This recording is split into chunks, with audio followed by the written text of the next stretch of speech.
So hello everyone, welcome back to another brand new video. তো তোমরা যারা ANM এবং জিএনএম এর প্রিপারেশন করছো তারা ইতিমধ্যে জানো যে আমাদের ইউটিউব চ্যানেলে ফ্রি ক্লাস দেওয়া শুরু হয়ে গেছে।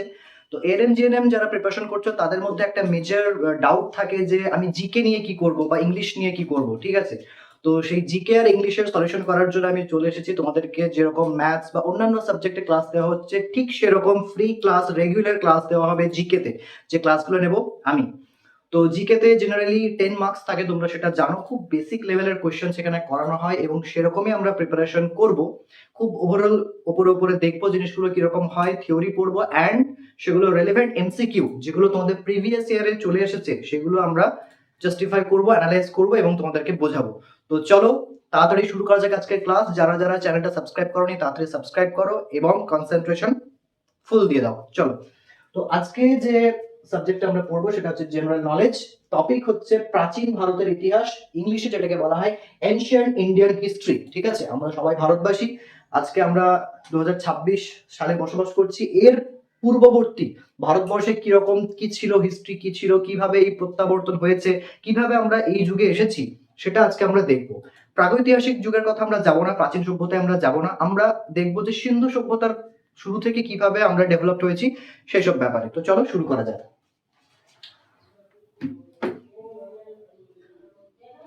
তো প্রথমেই দেখতে পাচ্ছ এখানে প্রাচীন ভারতের ইতিহাস বলতে কি বোঝায়। প্রাচীন ভারতের ইতিহাস বলতে বোঝায় সেই সময়ের ইতিহাস যখন ভারতীয় সভ্যতা, সমাজ এবং সংস্কৃতির ভিত্তি গড়ে ওঠে। ঠিক আছে, প্রথমে কি ছিল? প্রথমে মানুষ বন জঙ্গলে বসবাস করতো, ঘাস পাতা খেত, ঘাস পাতা পোশাক পরিধান করতো, আগুন জ্বালানো শিখলো, গাড়ি ব্যবহার শিখলো।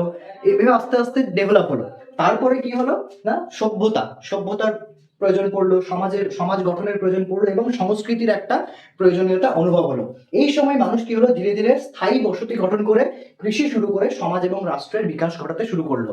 তো আমরা প্রথম থেকেই জানি যে যতক্ষণ না আমাদের কোনো কিছু চাহিদা হয় ততক্ষণ নতুন জিনিসের আবিষ্কার হয় না। যখনই তোমার কিছু একটা নিড হলো তখনই সেখানে কিছু একটা তোমাকে সাপ্লাই দিতে হবে। ঠিক আছে, ধরো তোমার এখন প্রয়োজন মনে হচ্ছে যে তুমি এএনএম জিএনএম ক্র্যাক করে নার্সিং পেশায় নিজেকে শুরু করবে। ঠিক আছে, নার্সিং পেশা শুরু করবে। তো তার জন্য তোমার একটা ভেতরে একটা চাহিদা তৈরি হলো যে আমাকে এনএম জিএনএম ক্র্যাক করতে হবে। সেই চাহিদার উপর বেস করে তুমি কি করলে, তুমি ইউটিউবে সার্চ করলে। ইউটিউবে সার্চ করার পরে আমাদের চ্যানেল তোমাদের সামনে এলো এবং সেখানে তোমরা ক্লাস শুরু করলে। এই যে তোমাদের একটা নার্সিং পড়ার যে চাহিদা এবং সেই চাহিদা অনুযায়ী তোমরা যে কাজ করলে এবং সেই কাজের পরবর্তীতে একটা ফলে একটা রেজাল্টে এসে তোমরা এখন দাঁড়িয়েছো এবং পরবর্তীতে তোমরা রেগুলারলি ক্লাস করবে, দেন এক্সাম দেবে, দেন নার্সিং এক্সাম ক্র্যাক করে প্রফেশনে প্রবেশ করবে। এই যে পুরো একটা সিস্টেম, এটা থেকে আমরা কি বুঝতে পারি যে যখনই তোমার কোনো কিছু চাহিদা আসে তোমার মধ্যে তখনই সেটার উপর বেসিস করে আমরা পরবর্তী ডিসিশনগুলো নিই। তো ঠিক সেরকম আগে কি হতো, মানুষের ন্যূনতম যে প্রয়োজনীয়তা খাদ্য বস্ত্র বাসস্থানের মানুষ স্যাটিসফাইড ছিল। তারপরে কি হলো না, তাদের মনে হলো যে না, আমাদের আরেকটু উন্নত জীবনযাপন করা দরকার, জিনিসগুলোকে আরেকটু সহজে আমাদেরকে করা দরকার। ঠিক আছে, তো তার জন্য তখন তারা সমাজ সংস্কৃতির প্রয়োজনীয়তা অনুভব করলো। তো প্রাচীন ভারতে কি, ভারতের প্রথম নগর সভ্যতা কিভাবে গড়ে উঠেছিল সেটা আমরা জানবো। আর কি জানবো, সমাজ এবং ধর্মীয় বিশ্বাস। আজকে যে চারিদিকে যে রিজিওনাল একটা কনফ্লিক্ট, ঠিক আছে, সব জায়গায় ধর্মান্ধতা, ধর্ম নিয়ে যে একটা কনফ্লিক্ট আমরা সবসময় দেখতে পাই, তো এটা সূত্রপাত কখন থেকে হয়েছিল সেটা আমরা একটু জানবো এখানে। আর কি জানবো, প্রথম বড় বড় সাম্রাজ্য কিভাবে প্রতিষ্ঠিত হয়েছিল। ঠিক আছে, আজকে যে আমরা এই রাজনীতি দেখছি, ঠিক আছে, যে ভোট প্রথা, এই যে সিস্টেমগুলো চলে আসছে, আগে কি ছিল সেটাও আমরা এখানে দেখবো। এরপর এখানে একটা ইম্পর্টেন্ট দেখো, একটা ডেটা তোমরা পেয়ে যাচ্ছ। প্রাচীন ভারতের ইতিহাসের সময়কাল কি ধরা হয়, 2500 খ্রিস্টপূর্ব থেকে 550 খ্রিস্টাব্দ পর্যন্ত। তো তোমরা প্রত্যেকেই জানো যীশু খ্রিস্টের জন্মের 2500 বছর আগে, ঠিক আছে, এটাকে বলা হচ্ছে খ্রিস্টপূর্ব, মানে যীশু খ্রিস্টের জন্মের আগের সময়কালকে বলা হচ্ছে খ্রিস্টপূর্ব এবং যীশু খ্রিস্টের জন্মের পরবর্তী সময়কালকে বলা হচ্ছে খ্রিস্টাব্দ। তাহলে এখানে কি হচ্ছে, এই যে প্রাচীন ভারতের যে ইতিহাস আমরা পড়বো সেটা সময়কালটা হচ্ছে যীশু খ্রিস্টের জন্মের 2500 সাল আগে থেকে শুরু করে যীশু খ্রিস্টের জন্মের পরবর্তী 550 সাল অবধি। ঠিক আছে, বুঝতে পেরেছি জিনিসটা? এবার দেখো, প্রাচীন ভারতের ইতিহাসের কিছু বিখ্যাত সময়কাল আমরা এখানে নোটিস করবো। একটু স্ক্রিনশট তোমরা চাইলে নিয়ে নিতে পারো। বেস্ট হয় তোমরা যদি ক্লাসের সাথে সাথে নিজের শর্ট নোট বানাও। ঠিক আছে, তো স্ক্রিনশটটা নিয়ে নাও। তো প্রথমেই আমরা দেখতে পাচ্ছি যে সভ্যতা, যে নগর সভ্যতা আমরা প্রাচীন ইতিহাস ঘাঁটলে দেখতে পাই, সেটা হচ্ছে সিন্ধু সভ্যতা। সিন্ধু সভ্যতা, সিন্ধু একটা নদীর নাম, সেই নদীর তীরবর্তী অঞ্চলে যে সভ্যতা গড়ে উঠেছিল সেটার নাম হচ্ছে সিন্ধু সভ্যতা। তোমরা প্রত্যেকেই জানো।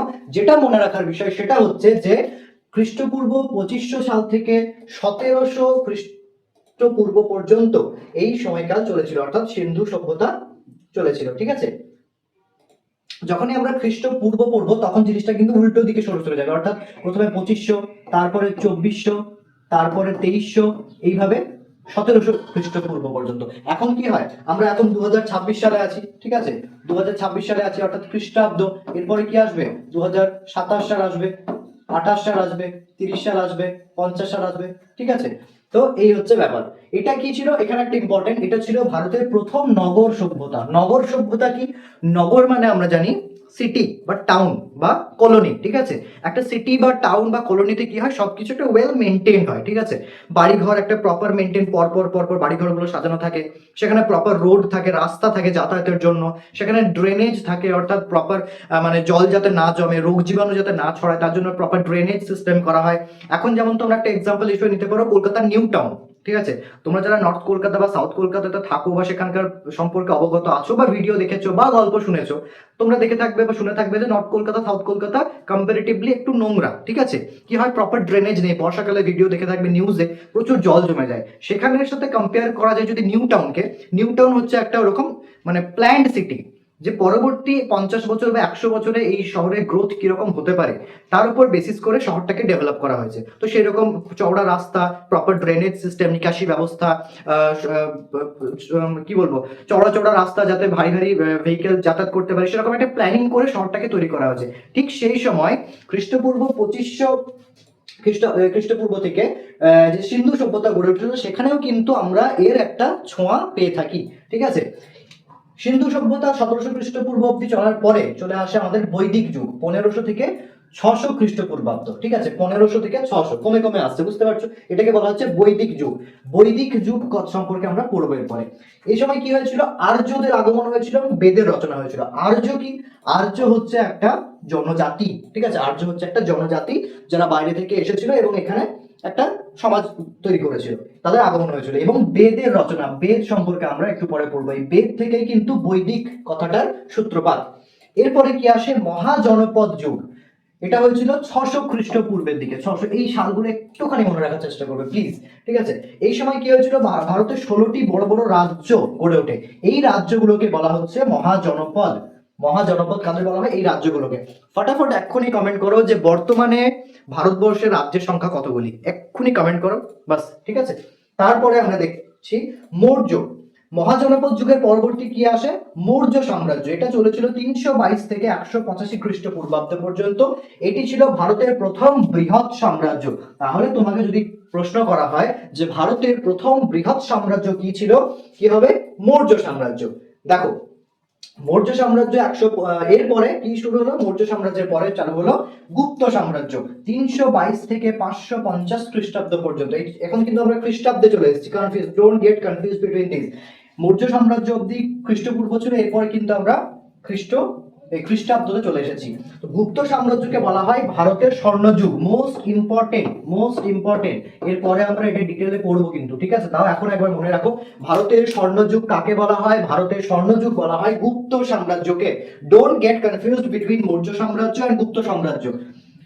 ভারতের স্বর্ণযুগ, গুপ্ত সাম্রাজ্য, রাইট? আশা করি এতটুকু বুঝতে পেরেছো। চলো এরপর এই জিনিসগুলোকে একটু আমরা ডিটেইলে দেখবো। প্রথমেই যেটা বললাম, সিন্ধু সভ্যতা। সিন্ধু সভ্যতা কখন শুরু হয়েছিল, সিন্ধু সভ্যতা শুরু হয়েছিল 2500 থেকে 1700 খ্রিস্টপূর্ব পর্যন্ত। এই সভ্যতা গড়ে উঠেছিল সিন্ধু নদ এবং তার উপনদীগুলোর তীরে। যখনই কোনো জনজাতি গড়ে ওঠে, তাদের সবচেয়ে বেশি যে জিনিসটা দরকার পড়ে সেটা হচ্ছে জল। ঠিক আছে, যেখানে জল থাকবে, যেখানে জলের ভালো সোর্স থাকবে, সেখানে চাষাবাদ ভালো হবে, সেখানে পরিবেশ ভালো হবে। ঠিক আছে, আবহাওয়া ঠিকঠাক থাকবে। তাই যতগুলো আমরা যদি প্রাচীন ভারতের ইতিহাস দেখি, যতগুলো সভ্যতা গড়ে উঠেছিল মোটামুটি সবগুলো নদীর তীরেই গড়ে উঠেছিল। যেমন কলকাতা তোমার গঙ্গা নদীর তীরে, জাস্ট লাইক দ্যাট। ঠিক আছে, তো এই সভ্যতার প্রধান প্রধান বৈশিষ্ট্য কি ছিল, উন্নত নগর পরিকল্পনা, যেটা আমি বললাম প্রি প্ল্যান্ড সিটি, পাকা ইটের বাড়ি। ভাবতে পারছো সেই সময় যুগে, সেই সময় পাকা ইটের বাড়ি ব্যবহার করা হতো। তবে অবভিয়াসলি এখন যে আমরা ইট ব্যবহার করি সেরকম নয়, তখন একটুখানি অন্যরকম ছিল। বাট কনসেপ্টটা মোটামুটি একই রকম ছিল, পাকা ইটের বাড়ি সেই সময় ব্যবহার করা হতো। উন্নত ড্রেনেজ ব্যবস্থা, অর্থাৎ বাড়ি যে পাকা বাড়ি থেকে যে নিকাশি জলগুলো বেরিয়ে আসছে সেটা যাতে প্রপারলি রাস্তার মধ্যে এখানে ওখানে না ছড়িয়ে যায়, একটা নির্দিষ্ট গতিতে একটা নির্দিষ্ট পথে গিয়ে কোন একটা জায়গায় গিয়ে পড়ে, সেটার ব্যবস্থাও করা হতো উন্নত ড্রেনেজ ব্যবস্থা বা নিকাশি ব্যবস্থার মাধ্যমে। ঠিক আছে, নিকাশি ব্যবস্থা বাংলাতে যেটাকে বলা হয় নিকাশি ব্যবস্থা।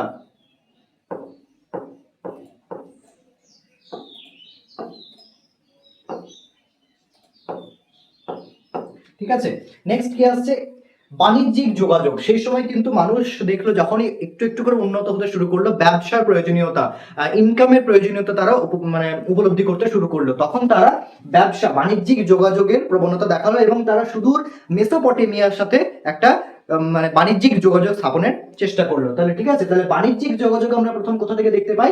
বাণিজ্যিক যোগাযোগ শুরু হয় সিন্ধু সভ্যতা থেকে।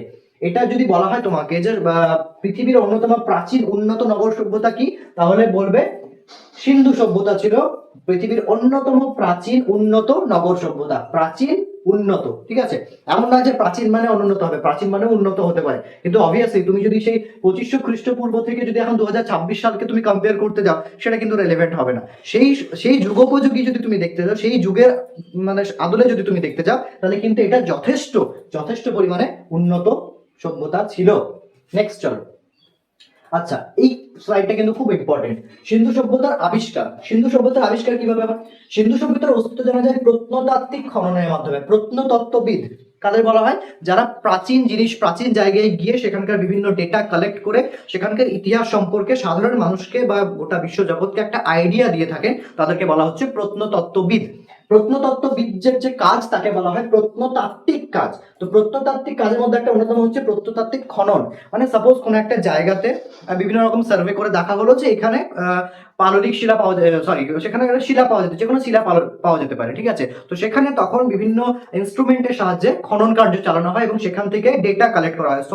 সয়েল ম্যাটেরিয়াল নেওয়া হয়, স্টোন ম্যাটেরিয়াল নেওয়া হয়, বিভিন্ন রকম ম্যাটেরিয়াল কালেক্ট করা হয়, জীবাশ্ম কালেক্ট করা হয়, দেন সেগুলোকে ল্যাবে গিয়ে টেস্ট করে সেখানকার একটা কার্বন এজিং পদ্ধতি, বিভিন্ন এজিং পদ্ধতিতে সেখানকার ডেটাগুলোকে কালেক্ট করা হয়। ঠিক আছে, এটাকে বলা হচ্ছে প্রত্নতাত্ত্বিক কাজ। আর যে খোঁড়া এক্সকেভেশনের কাজ, সেটাকে বলা হচ্ছে প্রত্নতাত্ত্বিক খনন।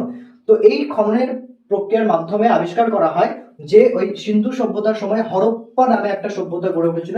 এটাকে 1921 খ্রিস্টাব্দ, কিন্তু 1921 খ্রিস্টাব্দে এটা জনসমক্ষে আসে। এটা কিন্তু বহুকাল আগে ছিল, সেই 2500 খ্রিস্টপূর্বাব্দতে ছিল, কিন্তু এটা জনসমক্ষে কখন আসে? 1921 সালে, 1921 খ্রিস্টাব্দে। ঠিক আছে, আবিষ্কার কে করেন? দয়ারাম সাহানি। মোস্ট ইম্পর্টেন্ট, যতগুলো ভি লাগাতে পারো, V V V V V V I, most important. Dayaram Sahani কিসের আবিষ্কার করেছিলেন? হরপ্পা সভ্যতার আবিষ্কারক দয়ারাম সাহানি। আমরা সেই ছোট্ট ছিলাম তখন পড়েছিলাম এগুলো, ঠিক আছে। নেক্সট, মহেঞ্জোদারো। সেম, মহেঞ্জোদারো সভ্যতা কখন আবিষ্কার করা হয়? জাস্ট পরের বছর 1922 সালে, 1922 সালে। এই সভ্যতার মানে আবিষ্কার কে করেছিলেন? আবিষ্কার তো ছিল আগে থেকে, ডিসকভার কে করেছিলেন? মানে কোন একটা জিনিস কভার হয়েছিল, সেটাকে ডিসকভার করা হবে। ঠিক আছে, ডিসকভার কত সালে হয়েছিল? 1922 সালে। কে করেছিলেন? আবিষ্কারক Rakhal Das Bandyopadhyay. This is also very important, you have to memorise. Rakhal Das Bandyopadhyay করেছিলেন মহেঞ্জোদারো সভ্যতার আবিষ্কার। এই আবিষ্কার প্রমাণ করে যে ভারতে প্রায় 4000 বছর আগে উন্নত নগর সভ্যতা ছিল। মানে imagine, can you imagine 4000 years, 4000 বছর আগে নগর সভ্যতা ছিল, রাইট। চলো নেক্সট। সিন্ধু সভ্যতার কিছু গুরুত্বপূর্ণ শহরের কথা আমরা জেনে নিই। সিন্ধু সভ্যতার কিছু গুরুত্বপূর্ণ শহর কি ছিল? আমরা দুটো শহরের কথা পড়লাম, হরপ্পা সভ্যতা এবং মহেঞ্জোদারো সভ্যতা। হরপ্পা সভ্যতা পড়লাম, মহেঞ্জোদারো সভ্যতা পড়লাম। এছাড়াও ছিল কি লোথাল শহর, ধোলাভিরা, কালীবঙ্গান। এই তিনটে শহরের কথা আরো জানা যায় ওইভাবে প্রত্নতাত্ত্বিক হিসাব নিকাশের মধ্য দিয়ে। আচ্ছা, এই শহরগুলোর ক্যারেক্টারিস্টিক কি ছিল, বৈশিষ্ট্য কি ছিল, কি পাওয়া যায়? সুপরিকল্পিত রাস্তা, প্রপার রোড সিস্টেম ছিল, বড় শস্য ভান্ডার অর্থাৎ গোলা, মানে চাষাবাদ করে সেগুলোকে মজুত করে রাখা হতো, শস্য ভান্ডার ছিল। আর ছিল কি? পাকা বাড়ি। ওই যে আগে বললাম যে পাকা ইট ব্যবহার করা হতো, সেই পাকা ইটের বাড়ি কিন্তু আমরা সেই সময় দেখতে পাই। চলো নেক্সট, নগর পরিকল্পনা। এতবার যে বলছি নগর পরিকল্পনার ব্যাপারে আরেকটু জেনে নিই। নগর পরিকল্পনা কি না, সিন্ধু সভ্যতা শহরগুলিতে এগুলো ছিল গ্রিড প্যাটার্নের রাস্তা। গ্রিড প্যাটার্ন কিরকম একটু বলার চেষ্টা করি তোমাকে। সাপোজ এই একটা গ্রাম আছে, ঠিক আছে, এই একটা গ্রাম আছে, এখানে এখানে একটা বাড়ি, এখানে একটা বাড়ি, এখানে একটা বাড়ি, এই বাড়ির একটা বাড়ি, এখানে একটা বাড়ি, যেখানে সেখানে বাড়ি, যেখানে সেখানে বাড়ি। এর ফলে কি হবে যে আমি যদি একটা বাইরে থেকে কেউ যদি গ্রামে প্রবেশ করতে চায় তাহলে কিন্তু সে প্রপার রাস্তা খুঁজে পাবে না, তাকে এইদিকে গলি গিয়ে এই দিকে গিয়ে এখানে গিয়ে এখানে গিয়ে এই তারপর এখানে আসতে হবে। হয়তো বা এখানে একটা বাড়ি আছে, এই রাস্তাটা পুরো ব্লক করে দিয়েছে, তাই এখানে 15 মিনিটের রাস্তাটা আমাকে যেতে হচ্ছে প্রায় 32 মিনিট লেগে যাচ্ছে, ঠিক আছে। তো এই জিনিসটাকে এলিমিনেট করার জন্য, এই জিনিসটা যাতে না হয় তার জন্য কি হয়েছিল, গ্রিড প্যাটার্নের রাস্তা করা হয়েছিল। মানে এই যদি একটা টাউন হয়, এই যদি একটা টাউন হয়, বাড়িগুলোকে প্রপারলি একটা অ্যালাইনমেন্টের সাথে তৈরি করে। এই একটা বাড়ি হলো, এই একটা বাড়ি হলো, এই একটা বাড়ি, এই একটা বাড়ি, এই একটা বাড়ি, এই একটা বাড়ি। তো এখানে দেখতে পাচ্ছ একটা প্যাটার্ন কিন্তু আমরা লক্ষ্য করতে পারছি যে এই একটা সেন্টার লাইন, এই একটা সেন্টার লাইন, এই একটা লাইন, এই একটা লাইন, আবার এই একটা লাইন, এই একটা লাইন, এইভাবে কিন্তু গ্রিড, এটাকে বলা হচ্ছে গ্রিড। এই যে ছক, এই যে ছক, এটাকে বলা হচ্ছে গ্রিড। তো গ্রিড প্যাটার্নে যদি করা হয় তাহলে কি হয়, প্রত্যেকটা এই যে ছকের মতো জায়গাতে আমরা যে কাটাকুটি খেলি সেই জায়গাগুলোতে কিন্তু বাড়ি করা হচ্ছে। আর যে মাঝখানের যে রাস্তাটা, মাঝখানের যে রাস্তাটা, সেই রাস্তাটা আমরা মানে ভেহিকেল চলাচলের জন্য, গাড়ি চলাচলের জন্য ইউজ করতে পারছি। এটাকে বলা হচ্ছে গ্রিড প্যাটার্ন। আশা করি বোঝাতে পেরেছি। পাকা ইটের বাড়ি আগেও বলেছি। উন্নত নিকাশি ব্যবস্থা অর্থাৎ ড্রেনেজ সিস্টেম, ড্রেন ছিল, প্রপার ড্রেন, ঠিক আছে। এই যে বাড়ি, এই বাড়ির পেছন দিকে ধরো একটা রাস্তা, নিচে একটা রাস্তার পাশে একটা ড্রেন চলে গেল, এই যে একটা রাস্তা গেছে, রাস্তার দুপাশে সরু ড্রেন চলে গেল, তাহলে মানে এই যে ঘর থেকে যে বর্জ্য জলগুলো বেরোচ্ছে সেটা প্রপার ড্রেনের মাধ্যমে গিয়ে একটা জায়গাতে মিলিত হচ্ছে এবং সেখান থেকে হয়তো কোনো নদীতে ফেলে দেওয়া হচ্ছে, সেটা তখনকার কনসেপ্ট যেরকম ছিল। আরেকটা ব্যাপার যেটা বলি, যে প্রাচীন ভারতে প্রথম স্নানাগার অর্থাৎ বাথরুম, মানে স্নান করার জায়গা প্রথম কোথায় পাওয়া যায়, এই নগরগুলোতে। এই যে গ্রিড প্যাটার্ন রাস্তা ছিল, পাকা ইটের বাড়ি ছিল, আর বাথরুমের সিস্টেম ছিল অর্থাৎ স্নানাগার ছিল, এবং উন্নত নিকাশি ব্যবস্থা, ঠিক আছে। এখানে একটা পরবর্তীকালে হয়তো আবার আমরা পড়বো স্নানাগার, স্নানাগার অর্থাৎ স্নানঘর বা বাথরুম বা স্নান করার জায়গা। উন্নত নিকাশি, এটা প্রমাণ করে যে সিন্ধু সভ্যতার মানুষ অত্যন্ত উন্নত নগর জীবন যাপন করতো, ঠিক আছে, উন্নত নগর জীবন যাপন করতো। নেক্সট, অর্থনীতি। উন্নতি যখনই আসে তখনই কিন্তু কি, পয়সা, পয়সার জন্য আমাদেরকে কি করতে হবে, পয়সার জন্য আমরা অনেক কিছু করি, কিন্তু সেই সময় কি কি অ্যাভেলেবেল ছিল, সেই সময় ছিল কৃষি অর্থাৎ ফার্মিং, বাণিজ্য, বিজনেস, কারুশিল্প। কারুশিল্প কি, কারুশিল্পর টার্মটা তোমাদের অনেকের কাছে অপরিচিত মনে হতে পারে, নাথিং ইজ, কারুশিল্প হচ্ছে হস্তশিল্প, ঠিক আছে। তোমরা যারা শান্তিনিকেতনের আশেপাশে থাকো বা ওই শুনেছো যে হাতের কাজ, কাঁথা স্টিচ, এইসব জিনিসগুলো ওখানে চর্চা হয়। আচ্ছা, বাঁকুড়াতে যে পোড়ামাটির শিল্প, এই যে বিভিন্ন রকম শিল্প, হাতের কাজ, ঠিক আছে, এইগুলো সম্পর্কে, এইগুলো নিয়ে বিজনেস করা হতো। তো আমরা কারুশিল্প সম্পর্কে জানলাম। আচ্ছা, এই সময় যে কৃষি কাজ হতো, কৃষিকাজের প্রধান ফসল কি কি ছিল, কৃষিকাজের প্রধান ফসল ছিল কিন্তু গম এবং জব। মনে রাখবেন, ধান কিন্তু ছিল না, গম ছিল এবং জব ছিল। আরেকটা যেটা বললাম আগের স্লাইডে বাণিজ্যের ব্যাপারে, যে তারা মেসোপটেমিয়ার সঙ্গে আন্তর্জাতিক বিজনেস করতো, আন্তর্জাতিক অর্থাৎ ইন্টারন্যাশনাল। মেসোপটেমিয়া কিন্তু সিন্ধুর মোটেও কাছাকাছি ছিল না, অনেক দূরে ছিল তাদের, তাহলে ব্যবসা বাণিজ্য কিন্তু তাদের সুদূর প্রসারী ছিল, রাইট। এরপরে কি আসে, ধর্ম এবং সংস্কৃতি। তো ওই যে বললাম ধর্ম বিশ্বাস কিন্তু সেই সিন্ধু সভ্যতা থেকে চলে আসছে। সিন্ধু সভ্যতা ধর্ম সম্পর্কে জানা যায় কোথা থেকে, সেম প্রত্নতাত্ত্বিক নিদর্শন হয়েছে, মাটি খুঁড়ে মাটির তলা থেকে আমি কিছু একটা পেলাম, সেটার অ্যানালিসিস করে সেটার সায়েন্টিফিক থটস গুলোকে দেখে আমরা একটা ডিসিশনে আসি। তো সেখান থেকে আমরা পাই যে সেখানকার মানুষ ধর্মীয় বিশ্বাসী ছিলেন। তারা কি করতেন, প্রথমত মাতৃদেবীর পূজা করা হতো, পশুপতি শিবের পূজা করা হতো, এবং প্রকৃতির পূজা করা হতো, যেমন সূর্য নমস্কার করা, সূর্য একটা প্রকৃতির অংশ, ঠিক সেরকম। তাহলে এই 3 প্রকার পূজা অর্চনা তখন কিন্তু করা হতো, ঠিক আছে। চলো নেক্সট। আচ্ছা, এরপরে দেখো পতন। সব জিনিসেরই কিন্তু উত্থান আছে, পতন আছে, ঠিক আছে। নগর সভ্যতা, সিন্ধু সভ্যতা যেভাবে উঠেছিল মাথাচাড়া দিয়ে, সুন্দরভাবে সবকিছু চলছিল, কিন্তু সময়ের অভিঘাতে সেই পতন কিন্তু অবশ্যম্ভাবী পতন শুরু হলো। পতনের কি কারণ, এ দেখো আমরা জানি কি অধ্যত্ত পতনের কারণ, কিন্তু এখানে অধ্যত্তের কোনো ব্যাপার নেই, কারণ তারা খুব ভালো ছিল। কিন্তু তবু প্রকৃতিকে কে ঠেকাবে, বন্যা, নদীর গতিপথ পরিবর্তন। হয়তো একটা নদী এরকম ছিল, তোমরা যারা জিওগ্রাফি পড়েছো তারা জানবে, এরকম ছিল, ঠিক আছে। এইখানে এই এলাকাতে একটা সাম্রাজ্য গড়ে উঠলো, এই এলাকাতে একটা সাম্রাজ্য গড়ে উঠলো। হঠাৎ বর্ষাকালে নদীর গতিপথের পরিবর্তন হওয়ার দরুন এই পাটটা অত্যধিক ক্ষয়ে গেল, এইভাবে ক্ষয়ে এইভাবে মিশে গেল এটার সঙ্গে, ঠিক আছে। একটা নদীটার গতিপথটা বেড়ে গেল, তাহলে কি হলো, এই যে এই জনপদটা ছিল এটা ক্ষতিগ্রস্ত হলো। তো সেইভাবে নদীর গতিপথ পরিবর্তনের কারণে কি ওইখানকার এলাকাগুলো ধ্বংস হতে শুরু করলো। আরো কি, জলবায়ুর পরিবর্তন। আমরা জানি যে আবহাওয়া আস্তে আস্তে পরিবর্তন, আবহাওয়ার 34 বছরের গড় যে একটা মানে হেরফের হয় সেটাকে বলা হয় জলবায়ু, ঠিক আছে। তো দীর্ঘকাল ধরে থাকার পরে প্রায় 30-40 বছর পরে হয়তো জলবায়ুর একটা পরিবর্তন হলো। তো সেই জলবায়ুটাকে ওখানকার মানুষ অ্যাডপ্ট করতে পারলো না, তাই কি হলো, তাদের শরীরে বিভিন্ন রোগ আসতে শুরু করলো এবং তারা আস্তে আস্তে মানে বিলুপ্ত হতে শুরু করলো, ঠিক আছে। তাহলে জলবায়ুর পরিবর্তন কিন্তু সিন্ধু সভ্যতার পতনের কারণের একটা অন্যতম একটা কারণ, ঠিক আছে। চলো নেক্সট। হয়ে গেল সিন্ধু যুগের পতন হয়ে গেল। এরপর সিন্ধু যুগের পরে যে সভ্যতাটা আসে, যে যুগটা আসে, সেটাকে বলা হচ্ছে বৈদিক যুগ। বৈদিক, বৈদিক কথাটা থেকে আমরা বুঝতে পারছি বেদ রিলেটেড, আমরা জানবো এরপরে। বৈদিক যুগ কি হলো, 1500 থেকে 600 খ্রিস্টপূর্বাব্দ পর্যন্ত। এখনো কিন্তু আমরা এখনো যীশু খ্রিস্টের জন্ম হয়নি, তার জন্মের আগে আমরা পড়ছি এখনো কিন্তু, ঠিক আছে। 1500 থেকে 600 খ্রিস্টপূর্ব, এই সময় ভারতে আসে একটা জনজাতি যার নাম হচ্ছে আর্য জাতি, ঠিক আছে। তাহলে আর্য জাতি কখন এসেছিল, আর্য জাতির সময়কাল তোমাকে জিজ্ঞেস করা হয়, তাহলে সবসময় দেখবে অপশনে যে রেলেভেন্ট সময়টা হচ্ছে 1500 থেকে 600 খ্রিস্টপূর্বাব্দের মধ্যে, সেটা কিন্তু হবে আর্য জনজাতির আগমনের সময়কাল। এই সময়টাকে বলা হচ্ছে বৈদিক সমাজ।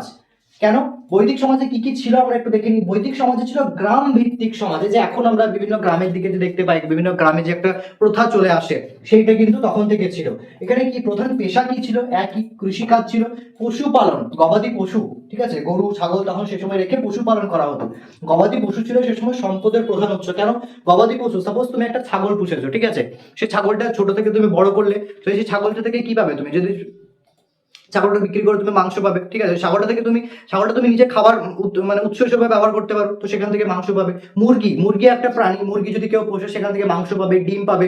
গরু যদি কেউ পোষে সেখান থেকে তারা দুধ পাবে, এবং সেটা যদি বলদ হয় সেখান থেকে চাষাবাদ করা হবে। তো তারা বুঝতে শিখলো যে পশুপালন কিভাবে তাদের জীবনকে আরো সচ্ছল করে তোলে, তো তাই তারা গবাদি পশুপালনে আরো উৎসাহী হতে শুরু করলো।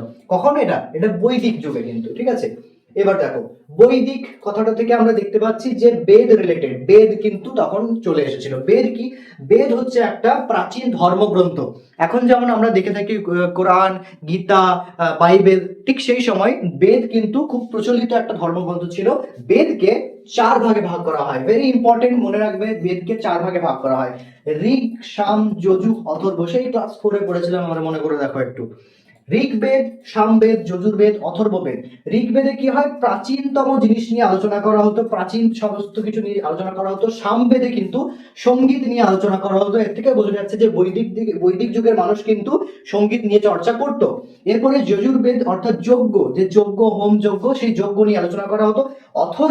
অথর্ববেদে কি হতো, চিকিৎসা এবং মন্ত্র, চিকিৎসা, ট্রিটমেন্ট এবং মন্ত্র, যে মন্ত্র এখনকার দিনে আমরা জেনে থাকি, সেগুলো কিন্তু সেই অথর্ববেদ, বৈদিক যুগ থেকে কিন্তু এগুলো চলে আসছে।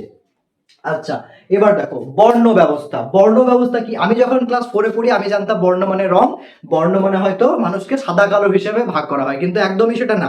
আমার মাথায় ভুলভাল কনসেপ্ট ছিল, কারণ তখন আমি কোথাও জানি না। আমি ভাবতাম যে সেই ফেয়ার এন্ড লাভলি যেমন অ্যাড হতো, যে একটা মানুষ সাদা থেকে কালো হয়ে যাচ্ছে, সেরকম হয়তো মানুষকে 4 ভাগে ভাগ করা হতো, কিন্তু একদমই নয়। বর্ণ মানে এখানে হচ্ছে, বর্ণ মানে হচ্ছে কাস্ট, ঠিক আছে। কাস্ট সিস্টেম, যে এখন আমরা দেখে থাকি এসসি, এসটি, ওবিসি, ঠিক আছে, এবং একটা ইউআর অর্থাৎ আনরিজার্ভড, মানে যেটাকে জেনারেল বলা হয়, যে কাস্ট সিস্টেম তখন থেকে চালু ছিল এটা। আর এইটাকে বলা হচ্ছে বর্ণ ব্যবস্থা। বর্ণ মানে কিন্তু এখানে not colour, it is caste, ঠিক আছে। বৈদিক সমাজে তাহলে কি কি ছিল, 4টি বর্ণ ছিল। তাহলে ব্রাহ্মণ, ক্ষত্রিয়, বৈশ্য এবং শূদ্র। ব্রাহ্মণ কারা, ব্রাহ্মণ হচ্ছে সমাজের সবচেয়ে উঁচু স্তরের লোক। কারা, যারা পুরোহিত অর্থাৎ পূজা অর্চনা করতে, তাদেরকে সবচেয়ে রেসপেক্টফুল একটা প্রফেশন হিসেবে দেখা হতো। এরপরে কারা আসছেন, ক্ষত্রিয়, অর্থাৎ যারা যোদ্ধা, যুদ্ধ করতেন, সামরিক বাহিনীতে যারা নিযুক্ত ছিলেন তারা হচ্ছে ক্ষত্রিয় অর্থাৎ যোদ্ধা। এরপর আসছে বৈশ্য, অর্থাৎ বৈশ্য থেকে ব্যবসায়ী, ঠিক আছে, বিজনেস করতেন, ব্যবসা করতেন এবং কৃষিকাজ করতেন, তারা ছিলেন বৈশ্য। এবং সবচেয়ে নিচু প্রজাতি হিসেবে যাদেরকে ধরা হতো তারা হচ্ছেন শূদ্র, অর্থাৎ শ্রমিক মানে একদম নিচু প্রজাতি, যারা হয়তো এখনকার দিনে যেমন দেখতে পারো যে একটা হয়তো রিক্সাওয়ালা বা একটা হয়তো ভিক্ষুক, তাদেরকে সেই সমসাময়িক কিন্তু তারা যারা একদম সমাজের সবচেয়ে নিচু স্তরে, যাদের ইনকাম খুব কম ছিল, যাদের থাকা খাওয়ার ব্যবস্থা খুবই ন্যূনতম, খুব সামান্য সাধারণ ছিল, তারা কিন্তু সেই সময় শূদ্র নামে পরিচিত ছিল, ঠিক আছে। শূদ্র থেকে কিন্তু তখন এত অত্যাচার করা হতো শূদ্রদের উপরে, তারা পরবর্তীকালে কিন্তু আন্দোলনেও সোচ্চার হয়েছিল, ঠিক আছে। আরো যদি বৃহত্তর ইতিহাস তোমরা ঘাটো তাহলে সেটা দেখতে পাবে। চলো এরপরে এবার দেখা যাক, হয়ে গেল বৈদিক যুগ। এরপরে আসে মহাজনপদ যুগ। মহাজনপদ কি? মহাজনপদ মানে আমরা আজকালকার দিনে যেটা বলি রাজ্য, ঠিক আছে, এই যে রাজ্য, আমাদের ভারতবর্ষে এতগুলো রাজ্য, ঠিক সেই সময় বৈদিক যুগের পরে কিছু ছোট ছোট ছোট ছোট রাজ্যের উত্থান ঘটে। মোট কতগুলি মহাজনপদ ছিল? 16টি। কোশ্চেন আসে কতগুলো জনপদ ছিল? 16টি, মোট 16টি জনপদ। এর মধ্যে সবচেয়ে ইম্পর্টেন্ট, সবচেয়ে শক্তিশালী কে ছিল? মগধ। মগধ নামটা তোমরা জেনে থাকবে, মগধ ছিল সবচেয়ে শক্তিশালী, ইম্পর্টেন্ট। এছাড়াও আরো জনপদ ছিল অঙ্গ, কাশী, কোশল, বৎস, অবন্তী, চেদি, কুরু, পাঞ্চাল, মৎস্য, সুরসেন, অসমক, গান্ধার, কম্বোজ, ব্রিজি এবং মল্ল। এই 15টা ছিল। অ্যালং উইথ দ্যাট কি ছিল? মগধ। মগধ কিন্তু তখনকার দিনে খুব একটা শক্তিশালী মহাজনপদ হিসেবে প্রচলিত ছিল। নেক্সট, মহাজনপদ যুগের পরে আসছে কি? মৌর্য সাম্রাজ্য।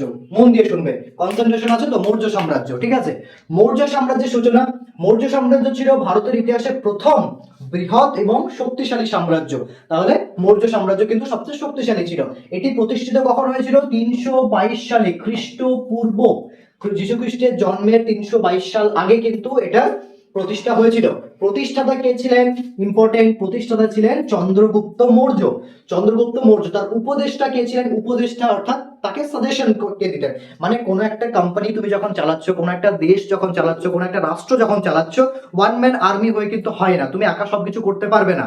তোমাকে কি করতে হবে? আইদার কারো সাহায্য নিতে হবে কিংবা কারো সাজেশন নিতে হবে। তো ঠিক সেই রকম এত বড় একটা রাষ্ট্র চালানোর জন্য চন্দ্রগুপ্ত মৌর্য কার সাহায্য নিতেন? চাণক্যের সাহায্য নিতেন। চাণক্য খুব রিনাউন্ড একটা পার্সন, তার সাহায্য নিতেন। চাণক্যের অপর নাম কি? চাণক্যের অপর নাম হচ্ছে কৌটিল্য।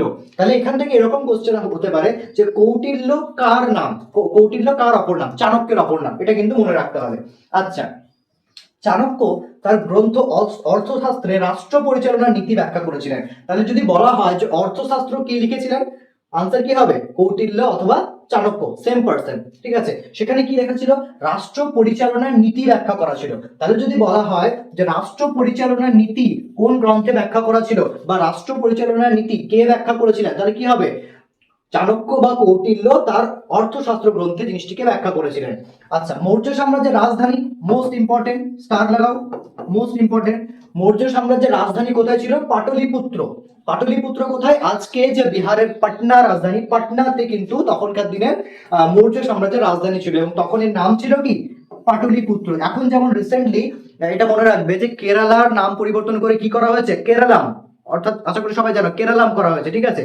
তো আজ থেকে যখন কয়েকশো বছর পরে লোক কেউ হিস্ট্রি পড়বে তখন কিন্তু এই জিনিসটা হিস্ট্রিতে ইনক্লুডেড থাকবে যে কেরালার নাম পরিবর্তন করে কেরালাম করা হয়েছিল। জাস্ট লাইক দ্যাট, পাটনার পূর্ববর্তী নাম ছিল পাটলিপুত্র, ঠিক আছে। চলো নেক্সট, চন্দ্রগুপ্ত মৌর্য সম্পর্কে আমরা একটু পড়ি। চন্দ্রগুপ্ত মৌর্য ছিলেন মৌর্য সাম্রাজ্যের প্রতিষ্ঠাতা, মনে রাখবে। তিনি প্রথমে নন্দ রাজবংশকে পরাজিত করেন, ঠিক আছে। নন্দ রাজবংশকে পরাজিত করে নিজের সাম্রাজ্য প্রতিষ্ঠা করেছিল। নিজে মাথা চাড়া দিয়ে উঠতে গেলে কাউকে না কাউকে হারাতে হবে, কম্পিটিশন সব জায়গায় আছে, ঠিক আছে। তুমি যদি র্যাঙ্ক 1 সিকিউর করতে চাও, তোমার সমসাময়িক যারা পরীক্ষা দিচ্ছে তাদের সাথে কিন্তু তোমাকে কম্পিট করতে হবে, ঠিক আছে। এই জিনিসটা বরাবর চালু ছিল। তো বিশাল সাম্রাজ্য প্রতিষ্ঠা করেন। তার গুরুত্বপূর্ণ বৈশিষ্ট্য কি ছিল? প্রশাসনিক ব্যবস্থা, অ্যাডমিনিস্ট্রেটিভ সিস্টেম কিন্তু খুব সুন্দর ছিল। বৃহৎ সেনাবাহিনী ছিল তার। গুপ্তচর ব্যবস্থা অর্থাৎ কি? স্পাই, গুপ্তচর মানে অর্থাৎ আমার প্রতিপক্ষ কোথায় কি করছে, কখন যাচ্ছে, সবকিছু তাদের একটা প্ল্যান থাকতো। গ্রিক দূত মেগাস্থিনিস তার রাজসভায় উপস্থিত ছিলেন, মোস্ট ইম্পর্টেন্ট। তাহলে গ্রিক থেকে একজন দূত এসেছিলেন, তার নাম মেগাস্থিনিস। তিনি কার রাজসভায় উপস্থিত ছিলেন? চন্দ্রগুপ্ত মৌর্য। চন্দ্রগুপ্ত মৌর্যের রাজসভায় কে উপস্থিত ছিলেন? মেগাস্থিনিস। তিনি কোথা থেকে এসেছিলেন? গ্রিস থেকে এসেছিলেন, ঠিক আছে। তো তার বিখ্যাত গ্রন্থ কি ছিল? ইন্ডিকা। ইন্ডিকা, এরকম কোশ্চেন আসে। ইন্ডিকা কে লিখেছিলেন? মেগাস্থিনিস। তিনি কোথা থেকে এসেছেন? গ্রিস থেকে। তিনি কার রাজসভায় ছিলেন? চন্দ্রগুপ্ত মৌর্যের রাজসভায়। 4টে কোশ্চেন হয়ে গেল, 4 নম্বর পেয়ে গেল, ঠিক আছে। তো এই গ্রন্থে কিন্তু মৌর্য সাম্রাজ্যের বর্ণনা পাওয়া যায়। হয়তো তোমরা বলবে যে মৌর্য সাম্রাজ্য সম্পর্কে এত কথা কিভাবে আমরা জানলাম? এই যে ইন্ডিকা থেকে আমরা এত কিছু কথা জানতে পেরেছি। এটাও কিন্তু একটা প্রত্নতাত্ত্বিক নিদর্শন। এরপরে দেখো, চন্দ্রগুপ্ত মৌর্যের পর কে আসছেন? চন্দ্রগুপ্ত মৌর্যের পর আসছেন বিন্দুসার। চন্দ্রগুপ্ত মৌর্যের মৃত্যুর পরে তার পুত্র বিন্দুসার। বিন্দুসার তাহলে কে ছিলেন? বিন্দুসার ছিলেন চন্দ্রগুপ্ত মৌর্যের পুত্র। তো অবভিয়াসলি বাবার পরে ছেলে সিংহাসনে বসবে, তখন এই সিস্টেমটা চালু ছিল, ঠিক আছে। তো বাবার পরে পুত্র বিন্দুসার সিংহাসনে বসলেন। তার শাসনের সময় কিন্তু মৌর্য সাম্রাজ্যের বিস্তার অব্যাহত থাকে, অর্থাৎ মানে ঠিকঠাক রাজ্য চালাতে পারছিলেন বিন্দুসার। এরপরে কি হয়, দক্ষিণ ভারতের অনেক অঞ্চল কিন্তু দখল করা হয়, অর্থাৎ বিন্দুসারেরও সামরিক ব্যবস্থা কিন্তু খুব উন্নত ছিল, দক্ষিণ ভারতের অনেক অঞ্চল কিন্তু সে সময় দখল করা হয়েছিল। গ্রিক লেখকরা তাকে আমিত্রকেটস নামে উল্লেখ করেছেন। এর অর্থ কি না, যে শত্রুকে দমন করতে পারে, ঠিক আছে, শত্রুকে যে দমন করতে পারে। আমিত্রকেটস গ্রিক একটা শব্দ, যে শত্রুকে দমন করতে পারে, দমনকারী। তো এটা একটা কোশ্চেন হতে পারে যে আমিত্রকেট কাকে বলা হতো, কাকে বলা হতো, বিন্দুসারকে। চলো নেক্সট। এরপরে আসছেন কে, সম্রাট অশোক। এই নামটা তোমরা অনেকবারই শুনেছো, অনেকবারই সামনে এসেছে, ঠিক আছে। অশোক, সম্রাট অশোক ছিলেন মৌর্য সাম্রাজ্যের সবচেয়ে বিখ্যাত শাসক, পপুলার, খুব বিখ্যাত শাসক ছিলেন। কেন? তার কাজকর্মের জন্য, অবভিয়াসলি। তিনি খ্রিস্টপূর্বাব্দ 269 সালে সিংহাসনে বসেন। তার শাসনের প্রধান বৈশিষ্ট্য কি ছিল এবার দেখো। তখন কিন্তু বৌদ্ধ ধর্ম চলে এসেছে। কলিঙ্গ যুদ্ধ তখন হয়েছিল। কলিঙ্গ যুদ্ধের পরে তিনি বৌদ্ধ ধর্ম গ্রহণ করেন। কারণটা আমরা এর পরের স্লাইডে দেখবো। অহিংস নীতি প্রচার, অর্থাৎ অহিংস নীতি, যে আমি হিংসা করব না, আমি সবকিছু সুন্দরভাবে সর্ট আউট করে দেবো, সুন্দরভাবে সবকিছু আপোষে নিষ্পত্তি যেটাকে বলা হয় আর কি, ঠিক আছে। এরপরে কি, ধর্মপ্রচার এবং জনকল্যাণমূলক কাজ তিনি করেছিলেন। ধর্মপ্রচার করেছিলেন, অর্থাৎ বৌদ্ধ ধর্মকে ছড়াচ্ছিলেন, এবং জনকল্যাণ অর্থাৎ সামাজিক কাজে অংশগ্রহণ করেছিলেন। অশোকের সময় মৌর্য সাম্রাজ্য ভারতের ইতিহাসে সবচেয়ে বিস্তৃত আকার ধারণ করে। অবভিয়াসলি একটা মানুষ যখন ভালো কাজ করছেন তিনি ফেমাস হবেন, অবভিয়াসলি ভারতে তিনি তখন ফেমাস হচ্ছেন এবং মানুষ তাকে পছন্দ করতে শুরু করছেন, ঠিক আছে। এরপরে দেখো কলিঙ্গ যুদ্ধ সম্পর্কে আমরা একটু দেখি। কলিঙ্গ যুদ্ধ হয়েছিল 261 খ্রিস্টপূর্বে। 261 খ্রিস্টপূর্বে এই যুদ্ধটি ছিল অত্যন্ত ভয়াবহ। অনেক মানুষ মারা গেছিল, অবভিয়াসলি যুদ্ধতে মানুষ মারা যাবে, বহু মানুষ আহত হয়েছিল, হাজার হাজার মানুষকে বন্দী করা হয়েছিল। তো এই যুদ্ধ এতটা ভয়ঙ্কর ছিল যে সেটা দেখে তৎকালীন সময়ে অশোক কিন্তু গভীরভাবে অনুতপ্ত হন এবং তিনি মনে করেন যে না, আর যুদ্ধ দরকার নেই। তখন তিনি এই যে যুদ্ধ রাজনীতি থেকে একটু সরে আসেন এবং ধর্মের পথে নিজেকে উৎসর্গ করে দেন, ঠিক আছে। তখনই তিনি বৌদ্ধ ধর্ম গ্রহণ করেন। তাহলে যদি কোশ্চেন করা হয় যে অশোক কখন বৌদ্ধ ধর্ম গ্রহণ করেন, কলিঙ্গ যুদ্ধের পরে, অর্থাৎ 261 খ্রিস্টপূর্বাব্দের পরে কিন্তু তিনি বৌদ্ধ ধর্ম গ্রহণ করেছিলেন। অশোকের ধর্মনীতি খুব পরিচিত। অশোক যেহেতু যুদ্ধ নীতি থেকে বেরিয়ে এসে ধর্মনীতি প্রচার করেছিলেন, তাই অশ্বধাম্মা নীতি অনেক সময় বলা হয় অশোকের ধর্মনীতি। এই সময় কি বলা হয়েছিল, অহিংসার বাণী প্রকাশ করা হয়েছিল, সহনশীলতা, অর্থাৎ তোমাকে কেউ অত্যাচার করছে তুমি সহ্য করো, সকল ধর্মের প্রতি সম্মান। এমন নয় যে তিনি বৌদ্ধ ছিলেন বলে বৌদ্ধকে এমফাসাইজ করছেন, সেটা নয়, সকল ধর্মকে তিনি সমান গুরুত্ব দিতেন, সমান চোখে দেখতেন, এবং মানুষের কল্যাণ অর্থাৎ সোসাইটাল ওয়ার্ক অনেক করতেন, ঠিক আছে, সামাজিক কাজকর্ম তিনি করতেন। এই নীতিগুলো প্রচার করার জন্য কিন্তু সেই সময় শিলালিপি এবং স্তম্ভলিপির প্রচার করা হয়। শিলা অর্থাৎ পাথর, পাথরের উপর কিছু নীতি কথা লেখা থাকতো এবং সেগুলো রাস্তার ধারে ধারে বিভিন্ন জায়গাতে রাখা থাকতো। স্তম্ভলিপি অর্থাৎ পিলার, লম্বা লম্বা যে পিলার হয়, সেই পিলারের গায়ে অনেক সময় নীতি কথা লেখা থাকতো এবং সেটা রাস্তার ধারে যেখানে মানুষ সচরাচর দেখতে পাবে সেরকম জায়গাতে সেগুলোকে প্রতিস্থাপন করা হতো। এবার দেখো অশোকের শিলালিপি কি। অশোকের শিলালিপি, অশোক তার ধর্ম প্রচারের জন্য বিভিন্ন স্থানে শিলালিপি ও স্তম্ভলিপি স্থাপন করেন। এই যে আমরা অশোক স্তম্ভ আজকালকার দিনে দেখি সব জায়গাতে, আমাদের একটা ইন্ডিয়ার একটা মানে জাতীয় প্রতীক যেটাকে বলা হয়, সেই অশোক স্তম্ভ কিন্তু সেই সময় থেকেই প্রচলিত। এটা কোনো লোগো নয় যে হাতে কলমে করা হয়েছিল, এটা হচ্ছে প্রপার একটা স্কাল্পচার, ঠিক আছে, একটা মানে তৈরি করা হয়েছিল এই জিনিসটাকে, এটাকে বলা হচ্ছে অশোক স্তম্ভ। তো সারনাথের, এটাকে বলা হচ্ছে সারনাথ বলে একটা জায়গা আছে, সেই জায়গাতে এটা প্রতিষ্ঠিত হয়েছে, এটাকে বলা হচ্ছে সারনাথের সিংহ স্তম্ভ। তাহলে সারনাথের সিংহ স্তম্ভ কখন প্রতিষ্ঠা হয়েছিল, অশোকের সময়, সম্রাট অশোকের সময়, যা বর্তমানে ভারতের জাতীয় প্রতীক। তাহলে বর্তমানে ভারতের জাতীয় প্রতীক কি, সারনাথের সিংহ স্তম্ভ, ঠিক আছে, যা প্রতিষ্ঠিত করা হয়েছিল সম্রাট অশোকের সময়। এবার দেখো, আবার জন্মিলে মরিতে হবে, অমরকে কোথা কবে, মধুসূদন দত্ত বলে গেছেন। তো যে যখনই কোনো সাম্রাজ্যের উত্থান ঘটে তার পতন কিন্তু অবশ্যম্ভাবী, পতন হতেই হবে এনি হাউ, কারণ মানুষ অমর নয়, মানুষ মারা যাবে, পতন হবে। তো মৌর্য সাম্রাজ্যের পতন কখন হয়েছিল, অশোকের মৃত্যুর পরে মৌর্য সাম্রাজ্য দুর্বল হয়ে পড়ে। একটা অত বড় নেতা, অত বড় একটা সম্রাট যখন মারা যাচ্ছেন, অবভিয়াসলি তার মতো করে কেউ চালাতে পারবে না, তো সাম্রাজ্য কিন্তু দুর্বল হয়ে পড়ছে। পতনের প্রধান কারণ কি, পরবর্তীতে শাসক ছিলেন তিনি ছিলেন দুর্বল, প্রশাসনিক দুর্বলতা আস্তে আস্তে দেখা দিতে শুরু করে এবং নিজেদের মধ্যে বিদ্রোহ হতে শুরু করে, বাইরে থেকে আক্রমণ হতে শুরু করে এবং সাম্রাজ্য ভেঙে পড়ে। শেষ পর্যন্ত 185 সালে মৌর্য সাম্রাজ্যের নিষ্পত্তি ঘটে, অর্থাৎ পতন ঘটে, ঠিক আছে। চলো নেক্সট। এরপরে কি আসে, একটা সাম্রাজ্য যাচ্ছে আর একটা সাম্রাজ্য অবভিয়াসলি আসবে, সময় কখনো থেমে থাকে না। এরপরে আসে গুপ্ত সাম্রাজ্য। গুপ্ত সাম্রাজ্যের প্রতিষ্ঠা করেন প্রথম চন্দ্রগুপ্ত। কোন সময়ে, 320 থেকে 550 খ্রিস্টাব্দ পর্যন্ত। এই যুগকে বলা হয় ভারতের স্বর্ণযুগ। তাহলে এখানে একটা কোশ্চেন হতে পারে যে ভারতের স্বর্ণযুগ কাকে বলা হয়, সম্রাট প্রথম চন্দ্রগুপ্তের সময়কালকে গোল্ডেন এজ অফ ইন্ডিয়া অথবা ভারতের স্বর্ণযুগ বলা হয়। এটা হচ্ছে 320 থেকে 550 খ্রিস্টাব্দ, অর্থাৎ খ্রিস্টের জন্মের পরবর্তী সময়। কারণ এই সময় বিজ্ঞান, সাহিত্য, শিল্প, সংস্কৃতি নিয়ে চর্চা করা হতো এবং এই জিনিসগুলো খুব উন্নতি লাভ করে। চলো নেক্সট। এরপরে আসেন সমুদ্রগুপ্ত। সমুদ্রগুপ্ত কে ছিলেন? চন্দ্রগুপ্তের পরবর্তীকালে এসেছিলেন। তো সমুদ্রগুপ্ত ছিলেন গুপ্ত সাম্রাজ্যের অন্যতম শক্তিশালী শাসক। তিনি বহু রাজ্য জয় করেন। এই সময়ে তিনি এত রিনাউন্ড পার্সন ছিলেন যে তাকে ভারতের নেপোলিয়ান এত বড় একটা উপাধিতে ভূষিত করা হয় তার তার যুদ্ধ বীরত্ব, তার মর্যাদার জন্য। ঠিক আছে, তার কৃতিত্ব সম্পর্কে পাওয়া যায় এলাহাবাদ স্তম্ভলিপি। এলাহাবাদ স্তম্ভলিপি থেকে তার কৃতিত্ব সম্পর্কে জানা যায়। তাহলে ভারতের নেপোলিয়ান কাকে বলা হতো? সমুদ্রগুপ্ত। কোশ্চেন, ভারতের নেপোলিয়ান কাকে বলা হতো? সমুদ্রগুপ্ত। মনে থাকবে। চলো নেক্সট। এরপরে আসছে দ্বিতীয় চন্দ্রগুপ্ত। দ্বিতীয় চন্দ্রগুপ্তের নাম কি ছিল? তাকে কি নামে, কি উপাধি দেওয়া হয়েছিল? বিক্রমাদিত্য। মোস্ট ইম্পর্টেন্ট, বিক্রমাদিত্য কাকে বলা হয়? দ্বিতীয় চন্দ্রগুপ্তকে বলা হয় বিক্রমাদিত্য। ঠিক আছে, তার কেন? তার শাসন, অবভিয়াসলি তার শাসনের জন্য তাকে বিক্রমাদিত্য উপাধি দেওয়া হয়েছিল। শিল্প সাহিত্য উন্নতি লাভ করে এই সময়, বাণিজ্য বৃদ্ধি পায়, সংস্কৃত ভাষার প্রসার ঘটে। সংস্কৃত যেটা আমরা পড়ি, ঠিক আছে, নর নর নরা, সেই ভাষার কিন্তু প্রসার কখন ঘটেছিল? দ্বিতীয় চন্দ্রগুপ্ত অথবা বিক্রমাদিত্যের সমসাময়িক সময়কাল থেকে। আচ্ছা, আরেকটা ইম্পর্টেন্ট, তার রাজসভায় নবরত্ন, 9 জেমস, 9 জন বিখ্যাত ব্যক্তিবর্গ বিক্রমাদিত্যের রাজসভায় উপস্থিত ছিলেন। ঠিক আছে, এটা মনে রাখবে। তাহলে দুটো কোশ্চেন, বিক্রমাদিত্য কাকে বলা হয়? দ্বিতীয় চন্দ্রগুপ্তকে। 9 জেমস অর্থাৎ নবরত্ন কার রাজসভায় উপস্থিত ছিলেন? বিক্রমাদিত্য অর্থাৎ দ্বিতীয় চন্দ্রগুপ্তের রাজসভায় নবরত্ন উপস্থিত ছিলেন। ঠিক আছে, চলো নেক্সট। গুপ্ত যুগের বিজ্ঞান ও সাহিত্য। গুপ্ত যুগে কিন্তু বিজ্ঞান সাহিত্য নিয়ে প্রচুর আলোচনা করা হয়। এই সময়কার একজন বিখ্যাত বিজ্ঞানী কে ছিলেন? বিখ্যাত বিজ্ঞানী ছিলেন আর্যভট্ট। আর্যভট্ট কি জন্য বিখ্যাত? তিনি কিন্তু জিরো আবিষ্কার করেছিলেন, শূন্যের আবিষ্কর্তা। শূন্য যে আমরা জিরোর আবিষ্কর্তা ছিলেন আর্যভট্ট। অবভিয়াসলি জিরো নিয়ে চর্চা করছেন, তার মানে কি? তিনি গণিতের লোক ছিলেন। গণিত, জ্যোতির্বিজ্ঞান অর্থাৎ অ্যাস্ট্রোনমি নিয়ে অবদান রাখেন তিনি। গুরুত্বপূর্ণ সাহিত্যিক কে ছিলেন সমসাময়িক? কালিদাসের কথা আমরা জানি। কালিদাস একজন গুরুত্বপূর্ণ সাহিত্যিক ছিলেন। তার বিখ্যাত রচনা কি ছিল?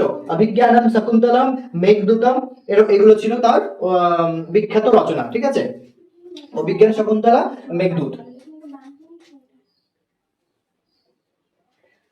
আরো অনেক কিছু ছিল, কিন্তু এগুলো হচ্ছে মোস্ট ইম্পর্টেন্ট। নেক্সট, প্রাচীন ভারতের শিক্ষা। এত কিছু উন্নতি হচ্ছে, শিক্ষা তো থাকবে না।